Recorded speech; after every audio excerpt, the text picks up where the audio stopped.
निश्चित तौर पे आदि कुर्मी जो हैं सो सबसे पुराने समय से हैं। यहाँ के जो कुर्मी कभी क्षत्रिय नहीं कहला है, जो मेरा ज्ञान है, वो लोग अपने आप को कुरुम वंश क्षत्रिय भी कहते हैं। आरक्षण का सुविधा गरीब तबके के लोगों को मिलना चाहिए, ना कि पैसे वाले लोगों को मिलना चाहिए। जो क्षत्रिय लिखता है वो बैकवर्ड में आता है, जो राजपूत लिखता है वो फॉरवर्ड में आता है। विधायक का बेटा आरक्षित क्षेत्र में डॉक्टर बने, विधायक का बेटा आरक्षित क्षेत्र में इंजीनियर बने, विधायक का बेटा आरक्षित क्षेत्र में आईपीएस बने, यह कहीं ना कहीं एक तरह का बेईमानी है।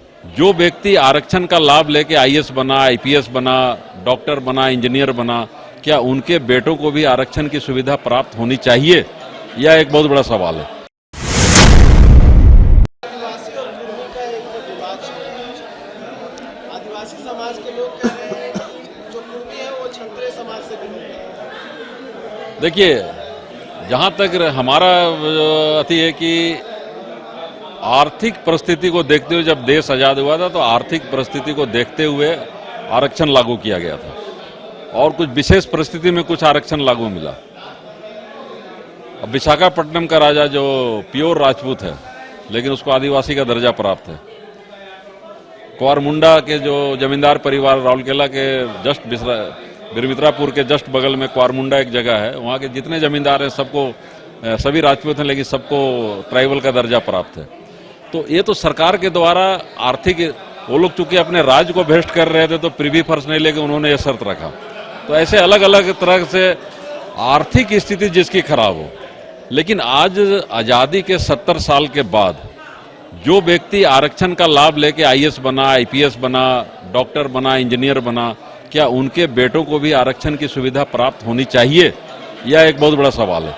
या फिर वंचित जो आदिवासी हैं, जो दबे कुचले आदिवासी हैं, उनको मतलब आरक्षण का सुविधा मिलना चाहिए। आज आरक्षण का सारा फायदा इसी झारखंड में आप देखिएगा कि संथाल में देखिएगा तो 20 परिवार में पूरा फायदा पहुंचा हुआ है, चाहे पॉलिटिकल हो, चाहे मतलब नौकरी में पैसा हो। उसी तरह से हो समाज में भी आप वही देखिएगा। उरांव समाज में तो मात्र आप देखिएगा 4-5 परिवार पूरे उरांव समाज को अपने ग्रिप में लिए हुए हैं। तो एक बार तो इसमें पुनर्विचार होना ही चाहिए कि जो आरक्षण का सुविधा लेके एक बार डॉक्टर बनता है, मास्टर बनता है या विधायक बनता है, हम चुनाव लड़ने में बात नहीं कर रहे हैं। विधायक का बेटा फिर से आरक्षित सीट में लड़े, लेकिन विधायक का बेटा आरक्षित सीट में डॉक्टर बने, विधायक का बेटा आरक्षित सीट में इंजीनियर बने, विधायक का बेटा आरक्षित सीट में आईपीएस बने, यह कहीं ना कहीं एक तरह का बेईमानी है। इससे एक बार सरकार को उबरना चाहिए और इसमें बहस होना चाहिए। किनका?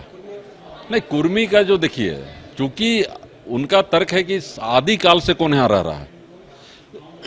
निश्चित तौर पे आदि कुर्मी जो हैं सो सबसे पुराने समय से हैं, क्योंकि पहले उनका राजपाट रहा होगा जब यहाँ पर कुर्मी रहे होंगे आदिकाल में, इसलिए क्षत्रिय कहलाएं, इसमें भी कोई शक नहीं है।